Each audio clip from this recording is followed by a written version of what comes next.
Coogs House. All right.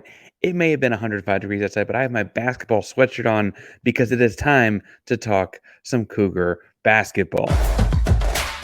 You are Locked On Coogs, your daily podcast on the Houston Cougars, part of the Locked On Podcast Network, your team every day.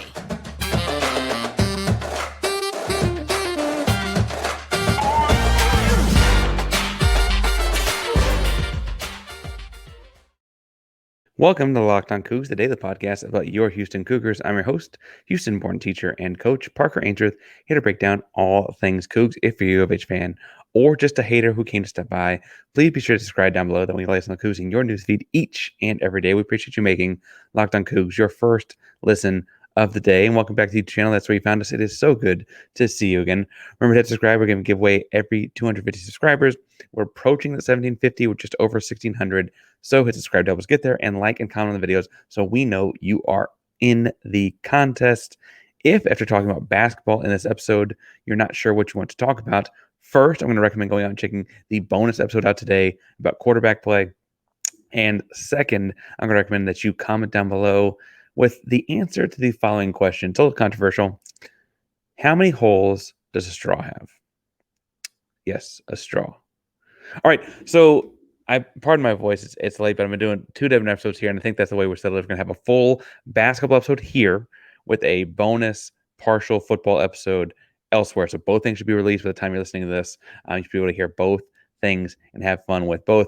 But the basketball schedule was released on Tuesday morning, had about 24 hours to digest it at this point, and man, oh man, is it a fun thing to be talking Houston Cougar hoops once again. If you're new to the show, picked us up since the end of the last basketball season, which a lot of you have.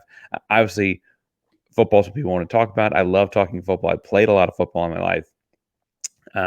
X&O's of football I can really nerd out on for sure, but basketball is just like a passion of mine. It's been for a long, long time, and the schedule means it feels like it's all starting up again, folks. It's all getting back to getting after it. What I want to do in this episode is talk about the schedule, the non-conference, the first segment, because there's some optionality in that might actually take a full segment. The second segment, I want to talk about big-time games in the Big 12 coming for Houston, and the last and final segment, I want to make some predictions. I'm talking really fast because it's a lot to cover, so let's jump on in the non-conference. I think the first notable thing, and not necessarily the first games on the schedule, like obviously if you wanted to get to the very first home game, you could go watch the exhibition with Pembroke, or I guess the UNC Pembroke.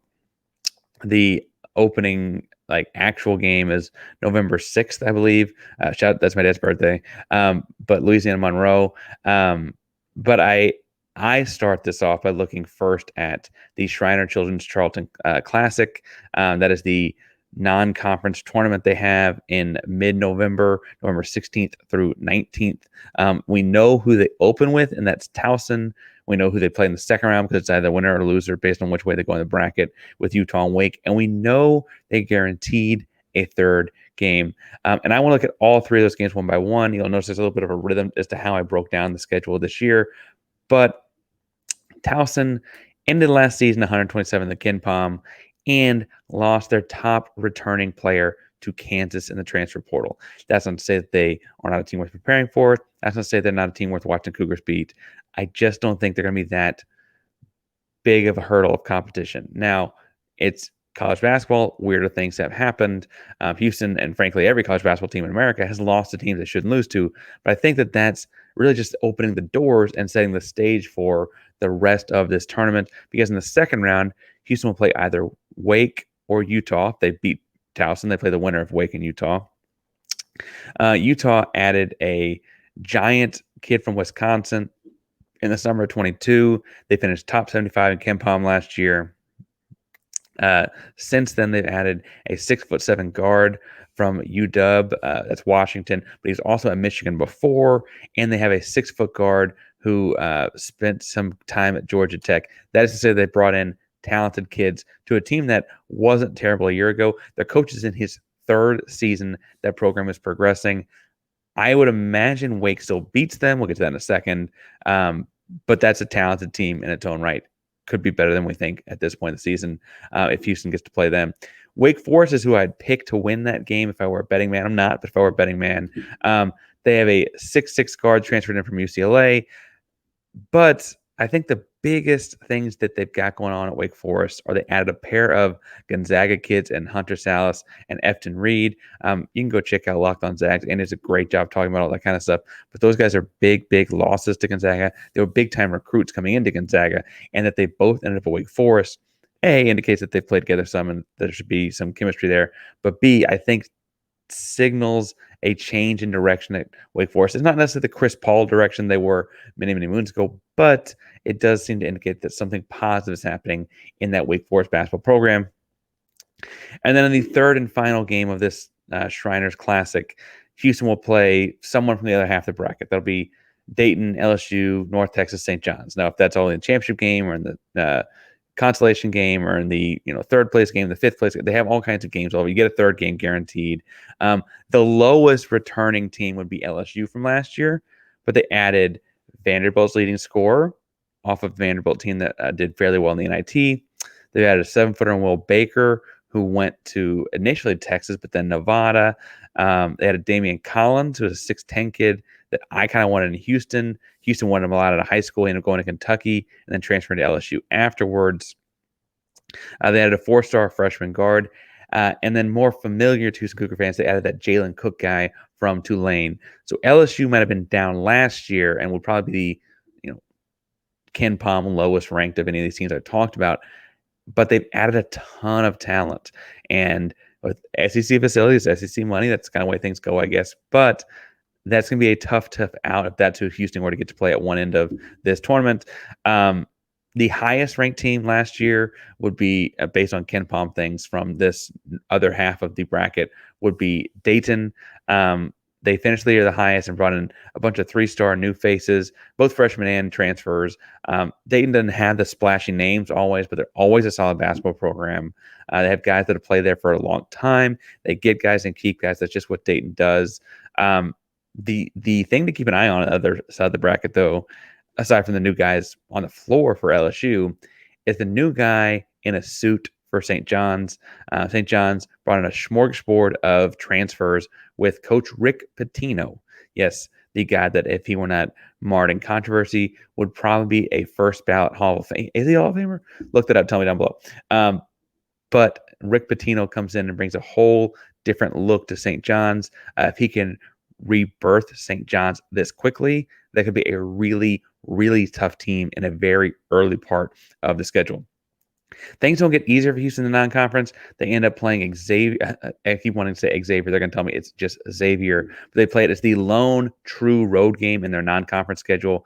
Xavier was 15th in Ken Palm a year ago, and they added 3 different 4-star freshmen. Xavier's a strong program and should be continuing to play for Big East title kind of aspirations. That's a tough road game to open up the month of December.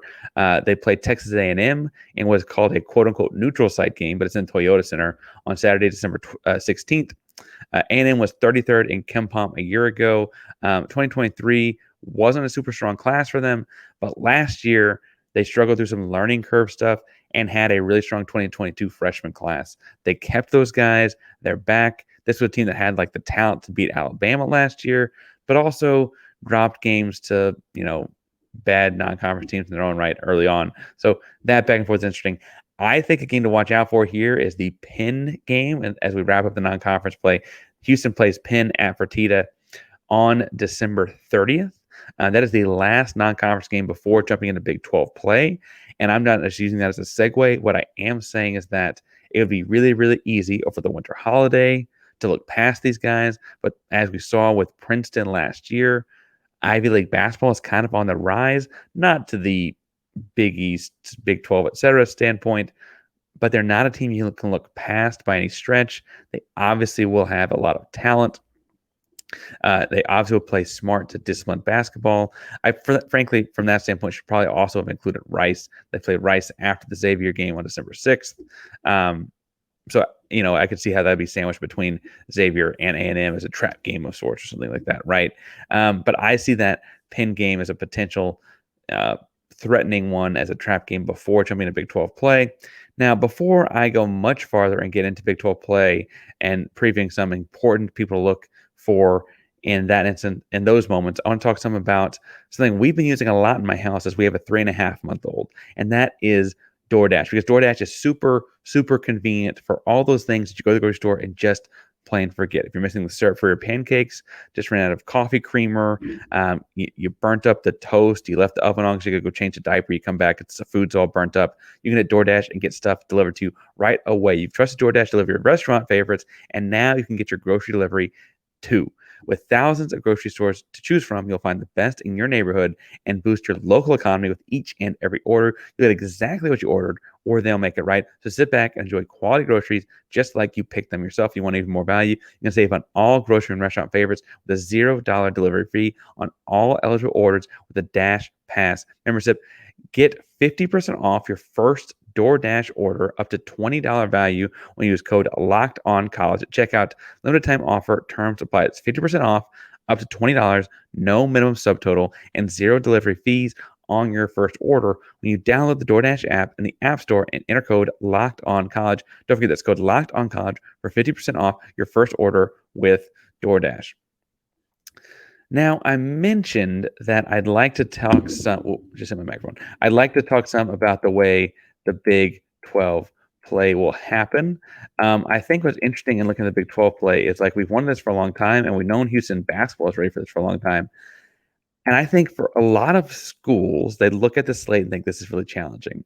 The slate come out in order on Tuesday, and I actually think some of this actually, given the relativity of the Big 12 schedule, is actually kind of beneficial to Houston. So I went through and pulled out a marquee set of like 9 games. Some of them are home and home, so it really feels more like 6 games that Houston's got to keep on the calendar and keep marked because these are like the potential big wins or big downfalls. The first one being January 6th, the Big 12 opener with West Virginia. Now, West Virginia finished last season at 19th in KenPom, but obviously lost Coach Huggy and a number of players after the controversies, plural, that followed Huggy Bear around. Now, I don't think that they'll be down completely. Frankly, there'll probably be some large chip on their shoulder. It's not the coaching matchup I wish it had been a year ago because I want to see Sampson beat that guy bad. But I will say that that's not a team you can look past as like, oh, they're rebuilding. Like, no, that's still a strong basketball program. I think the next game worth keeping an eye on, Iowa State in between here is obviously also good, but they played at TCU on Saturday, January 13th. TCU finished 25th in KenPom and added a couple kids in Jameer Nelson Jr. and Ernest Uday, who are big-time transfers, and freshman Jace Posey, who's a Houston area kid. I believe it's Houston area Jesuit. I just saw Jesuit, right? But Houston area kid. But I think the real trick here is that this kid is a top-ranked recruit in high school. And so he'll be interesting to watch play at TCU. That program's been building a lot. And speaking of programs building a lot, the next game I have circled as like a standout game in the Big 12 portion of the schedule is Kansas State at home. Houston only has played them once this year, and it's at home. We mentioned in yesterday's episode that's a kind of a coming home party for Jerome Tang, who coached high school basketball in the greater Houston area. That's Saturday, the 27th of January. Kansas State finished 21st in KenPom, had an incredible run last year, but they added 3 different 4-star kids and a highly ranked transfer kid from Creighton. They're getting better, folks. We know Jerome Tang is a good coach. That's a talented team. The game everyone wants to see, though, is actually 2 days later at Texas on Big Monday night. Now, Texas finished last year 5th in KenPom. They pulled in Max Abmas, Caden Shedrick, and they kept Dylan DeSue from going pro, or they got him to come back, I should say. That's a really, really talented line. It's not quite the same line as they'd added Ron Holland when Ron Holland defected to go to the NBA G League Ignite. However, it is a very, very talented Texas team, and Houston gets them sandwiched between Kansas State on the 27th and Kansas on the 3rd of February. That is a rough week for the folks to be keeping track at home. Saturday, Kansas State. Monday at Texas. Saturday at Kansas. That is really, really challenging. Kansas State was ninth in KenPom last season and added a bunch of names to revamp that roster and try and get another national title after having done that in 2021. The biggest of those, no pun intended, is Hunter Dickinson. They replaced a big hole for them a year ago. Again, no pun intended. They were running with a 6'7" center, and for what it's worth, won the conference. So it can be done when people look at our roster and say we're not very tall. But they replaced that, are likely going to move KJ Adams, that center, to the power forward spot and play Hunter Dickinson at the center spot and then be a very big basketball team as well. Now, they lost some guys to the pros too. I don't mean to say that Grady Dick won't be missed, but that looks like a really good basketball team.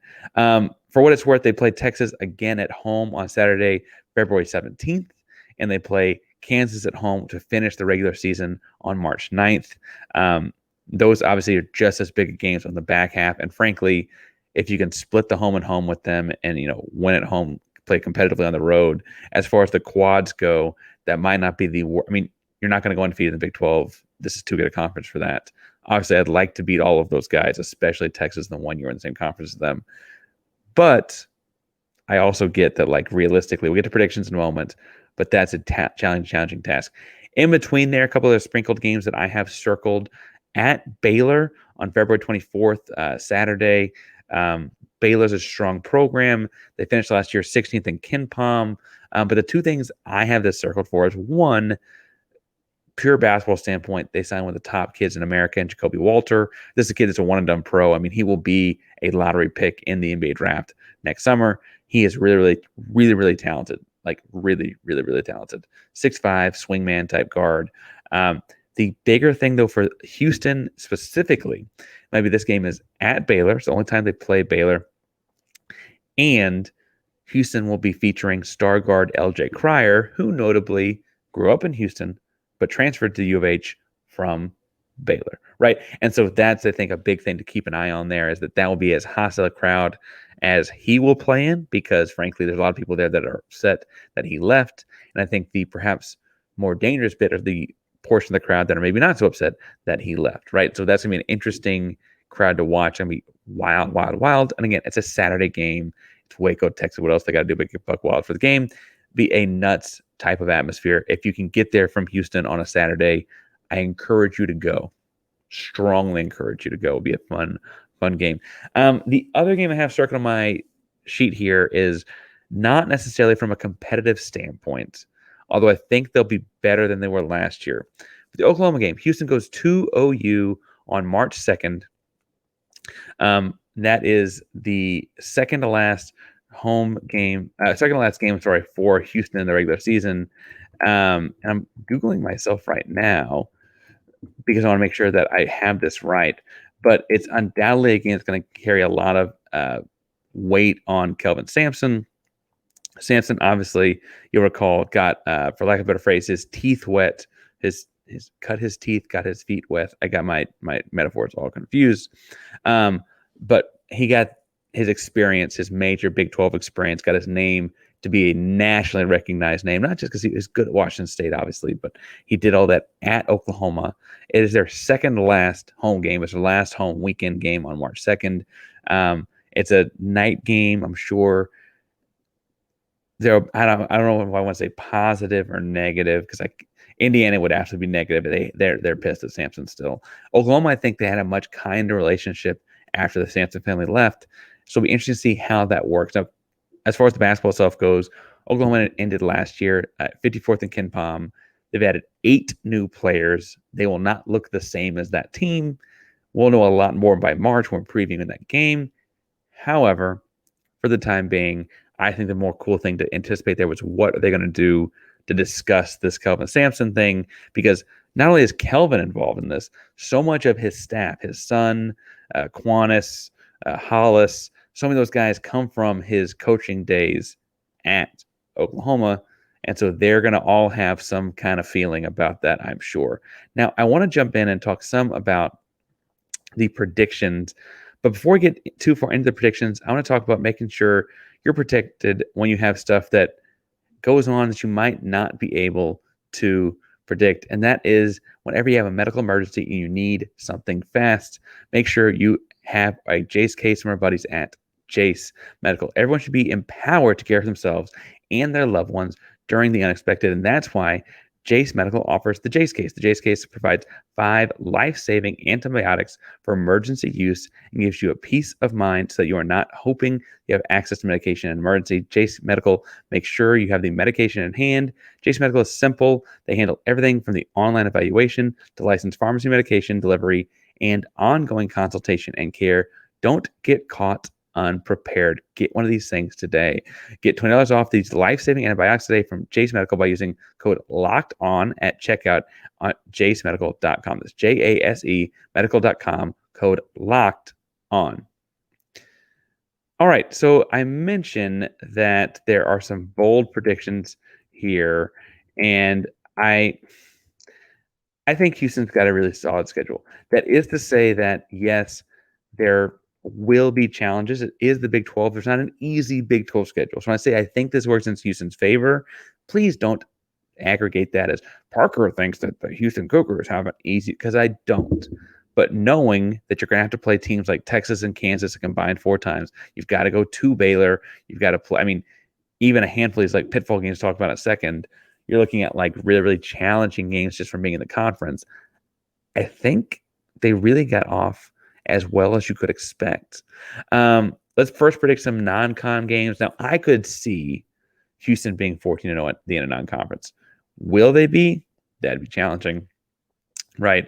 That's A&M on a neutral floor.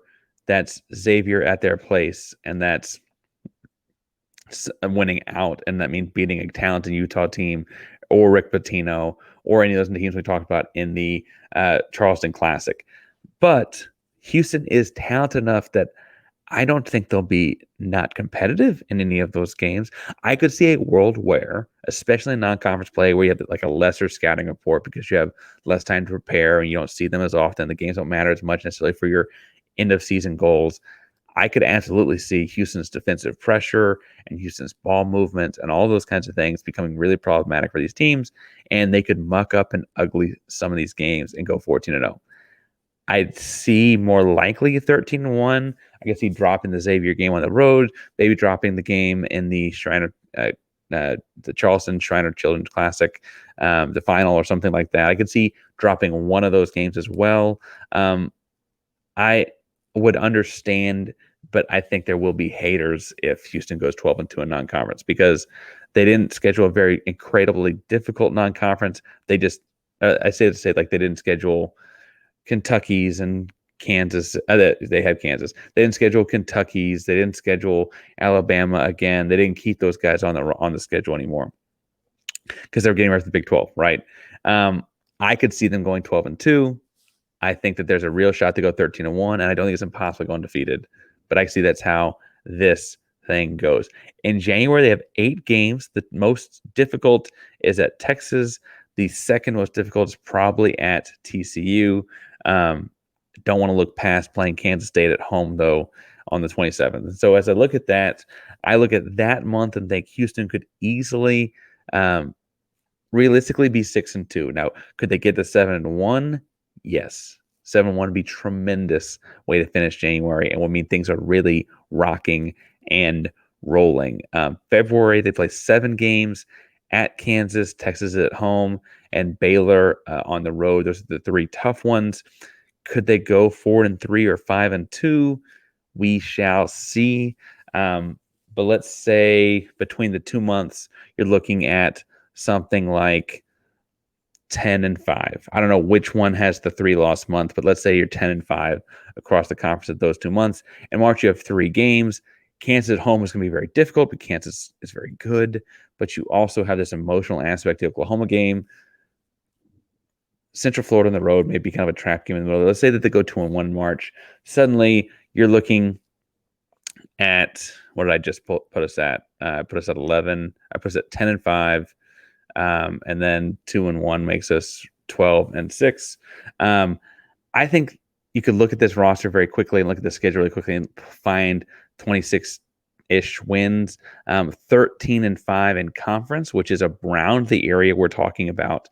Would have won the conference outright in the regular season last year. That's how difficult the Big 12 is. The reason that that's the case, though, is because the, quote, off nights in the Big 12, the games we haven't talked about, the game where you go to Iowa State between West Virginia and TCU, or the game where you go to Cincinnati between Oklahoma State and Texas, the game where you go to Central Florida between Oklahoma and Kansas. Those are all very, very trappy games in this conference, right?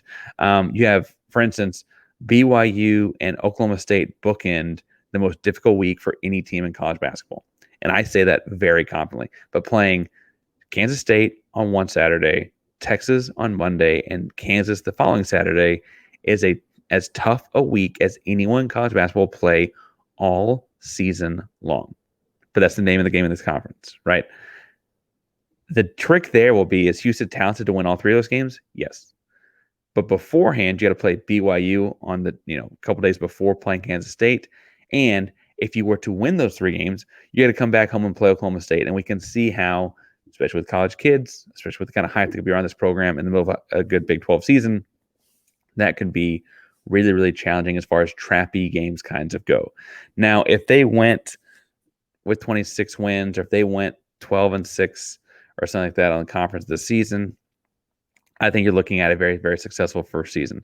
Again, 12-6 would have put them in last year's standings in second in the conference in the regular season. Texas went 12-6 last year and finished 5 in KenPom, right? For what it's worth, if they lost every trap game I mentioned and finished down more like 9-9 in conference, that would put them down like where TCU was last season, and TCU was still a tournament team, right? That's the nature of the beast. That's where the Big 12 is, and that's what I think is going to happen. I think you're looking at probably 26 wins. You're looking at closer to 12-6 in conference, right? Now, if you think differently, if you want to tell me I'm wrong, if you want to tell me that they're going undefeated, and that's what I'm rooting for, obviously, but if you want to tell me that they are going undefeated, tell me in the comments down below. Thank you all so much for tuning in to Locked On Coogs today. Locked On Coogs is your number one Houston Cougar podcast.